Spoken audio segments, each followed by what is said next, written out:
ભારત અને પાકિસ્તાન વચ્ચે તાજેતરમાં થયેલા યુદ્ધ વિરામ ભલે શાંતિનો સંકેત આપ્યો હોય, પરંતુ હવે ખતરાનું એક નવું સ્વરૂપ ઉભરી આવ્યું છે.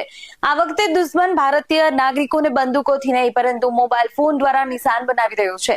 દેશની સુરક્ષા એજન્સીઓએ એક મોટી ચેતવણી જાહેર કરી છે, અને એ છે એક નંબર ઉપરથી જો તમને 91 73 40 92 70 02 જેવા નંબર પરથી કોલ આવે છે તો સાવચેત રહો. આ નંબર ભારતનો લાગે છે, પરંતુ તેમાં સ્પૂફિંગ ટેકનોલોજીનો ઉપયોગ કરવામાં આવ્યો છે. આનો અર્થ એ છે કે વાસ્તવિક નંબર છુપાયેલો છે અને તેમને નકલી નંબર દેખાય છે. કોઈ પણ અજાણ્યા કોલ પર જ્યારે તમારી ઓળખ કે વ્યક્તિગત માહિતી આપશો નહીં.